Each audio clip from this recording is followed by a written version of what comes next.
தேவன் அவர் என்ன செய்தாரு? தெரிந்தெடுத்தார். இந்த நாட்களில் தன் தேவ சமூகத்தில் எப்பொழுதெல்லாம் வருகிறோமோ அப்பொழுதெல்லாம் நம்முடைய தாழ்மையை கர்த்தர் என்ன செய்யணும்? அறிந்திருக்கணும். அவர் நம்முடைய இருதயத்தை என்ன செய்கிறாரு? பார்க்கிறார். மனுஷன் பார்க்கிற விதமாய் தேவன் நம்மளை என்ன செய்ய மாட்டாரு? பார்க்க மாட்டார். மனிதர்கள் முகத்தை பார்க்கிறோம், ஆனால் தேவனோ இருதயத்தை என்ன செய்கிறாரு? பார்க்கிறார்.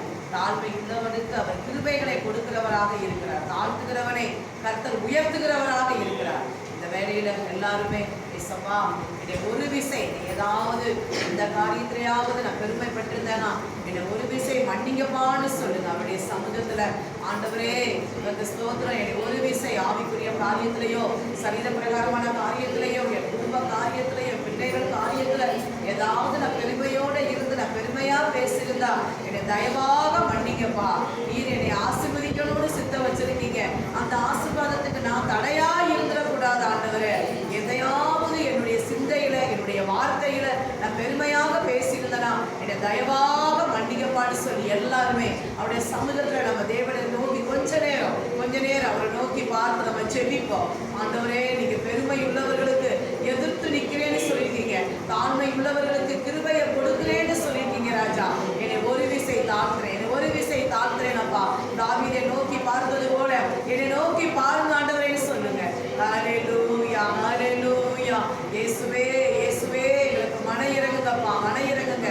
ஒரு விசை எங்களை தாழ்த்துக்கிறோம் ஆண்டவரே. உங்க சமூகத்துல அந்த அதிகாலையில எங்களை தாழ்த்துகிறோம். உங்களுடைய கிருபை, உங்களுடைய இரக்கம், உங்களுடைய தயவு என்னாலும் எங்களை சூழ்ந்து கொள்ளட்டும். தாவீது எப்பொழுதுமே உங்களுடைய சமூகத்தை முன்வச்சாரப்பா. கர்த்தாவே உங்களை முன்வச்சதுனாலதான் அவர் உயர்த்தப்பட்டார் ஆண்டவரே. தாவீது எப்பொழுதும் ஆண்டவரே ஆடுகள் மேய்த்து கொண்டிருந்தாலும் உண்மை துதிக்கிறவராக இருந்தார். பாட்டின் மூலமாக துதிச்சு உங்களுடைய நாமத்தை உயர்த்துகிறவராய் காணப்பட்டார். அதுபோல 1000 வேலைகள் எனக்கு இருந்தாலும் நான் பாட்டினால் துதித்து கொண்டே இருக்கணும், ஆராதனை செய்து கொண்டே இருக்கணும்.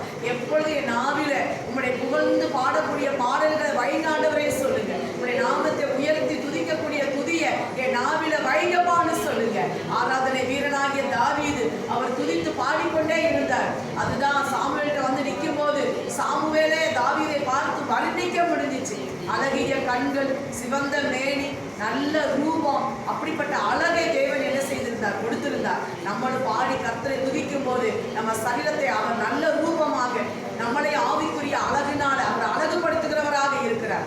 தாவீது எப்படி பாட்டினால் கர்த்தரை துதிச்சு அவர்கள் பார்க்கும்போது அவர் எல்லா விதத்திலுமே அவருடைய எதிராளி பாருங்க. இது சாமுவேல் மட்டும் பார்த்து பேசல, ஆனா எதிராளி கோலியாத்தையும் சொல்றார். இவன் எவ்வளவு அழகிய மேனியா இருக்கிறான், எவ்வளவு சிவந்த மேனி, அழகிய கண்கள் உடையவனா இருக்கிறான். அவருடைய எதிராளியை ஆச்சரியப்படுகிற அளவுக்கு தாவீதை கர்த்தரை அழகுபடுத்தி வச்சிருந்தார்.